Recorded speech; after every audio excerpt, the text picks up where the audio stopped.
Scorpio 5, a massive rocky shore.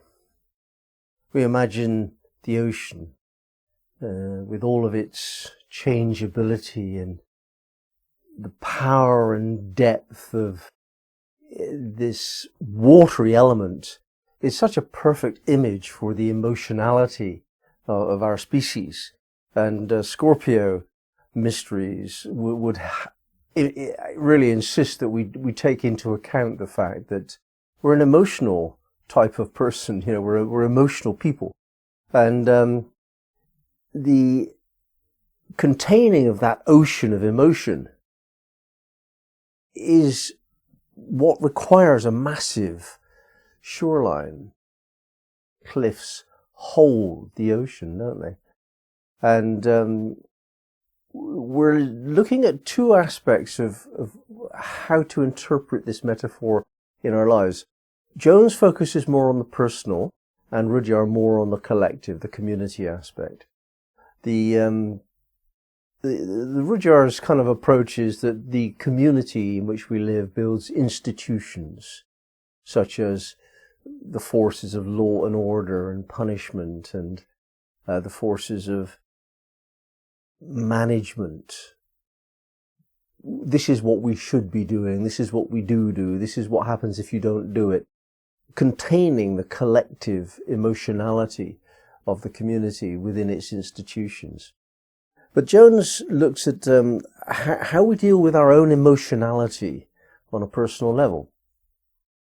And basically comes up with two clear indicators. So those of us who are prone to overindulge in our emotions a little bit come up against two things. Now, first of all, we are measured by physicality. There's only certain things that we can do emotionally. We can't express all of our feelings out in the world, and except when we come up against some physical resistance. It could be a person that doesn't want you to do what you're doing, or it could be a job that can't be done with your physical strength, or any example where you come up against hard materiality that stops you from thinking that your feelings can just go unchecked. They can't. There's no feeling that we can express to its nth degree without some physical implications. And on a subtle level, the physical body itself will degenerate. It will become ill and die if we continue to practice some of our feelings. Those of us who are constantly anxious or angry or frustrated have to just notice that the body doesn't like that. The body produces acid, and acid eats away at flesh. It could not be clearer if you've got an ulcer or some dyspepsia in your stomach. This is an indicator that something's wrong, that the body is telling you, no, look, there's a physical measure here, a physical check. You can't continue to allow those emotions free rein. So this is one way in which we are contained in our emotionality. And that's got two sides to it. On the one hand, we're stopped from indulging them because we want to indulge them. But on the other hand, we could gain quite a lot of reassurance and a sense of being held as if by a strong, caring parent. And really, the image of the earth as just that, a strong, caring parent, is quite valid. We notice that certain things do happen reliably.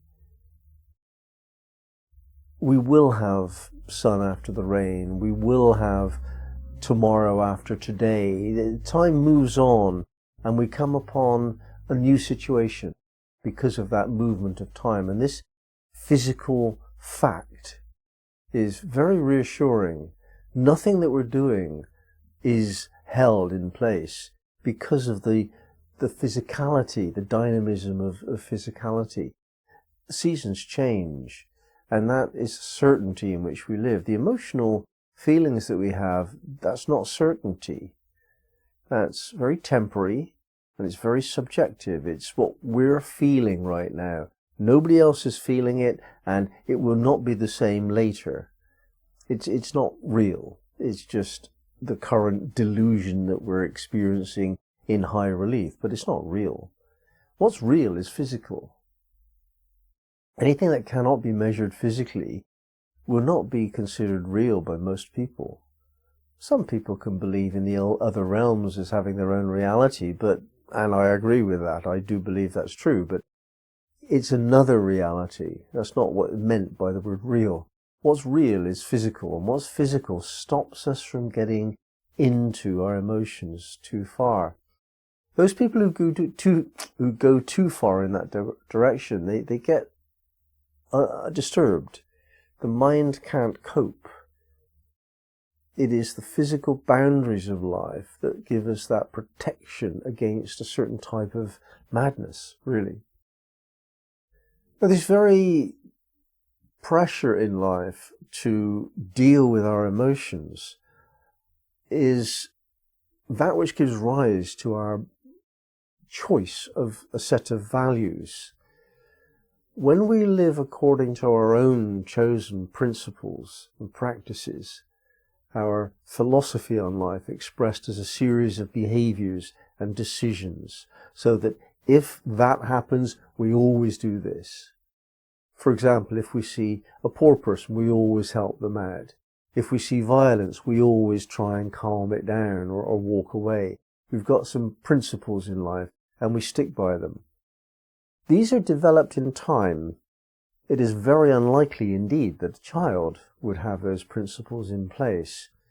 But as you get older and you deal with more and more difficult situations, you shape up your working principles for life, and that turns you into a principled person with a set of values that you live by. Now, this very process calms the emotional body. It stabilizes who you are and how you are. And this is really evident that we see this stabilization process developing according to age. We're very much more emotional as a young person than we are as an older version of ourselves.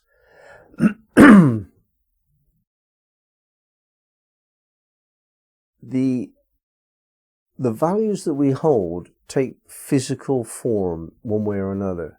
We walk away from violence. We give bread to a hungry person. It takes physical form. And this is what stabilizes our principles and our emotions. The very physicality of what we are and what we do. If it's not given physical form, then it's not real. This is the message here. These massive shoreline indicators that can hold the emotion, they're physical. You see the cliffs, they're real. They're not imaginary. They're not ideas. They don't change from day to day. They're fixed in place by clear behaviors which have material form. And so often we think of materiality as limiting. And yet that limitation itself is stabilizing. We gain a lot of reassurance from the stability that limitations offer. And we can extend that into the psychological realms. Yes, we're talking physicality in this degree, but if you move into the sort of more subtle realms, you will also find that your values become a structure of being on the emotional level. And in fact, without developing that emotional structure, you can't safely wander into mysticism. Mysticism requires us to have that stability, even on the level of the psyche, not only on the physical level measured by the facts of our lives, but on the more subtle level of what we do with our thoughts and our feelings. By practicing with physicality, we get to have the skills on the psychic level, and those skills enable us to select our emotions. We can actually choose what to feel in response to any scenario. We can contain our anger, contain our disappointment, We can contain our attraction for a person. We can contain our dislike of a person as well, and just live according to our values. This isn't a new wisdom.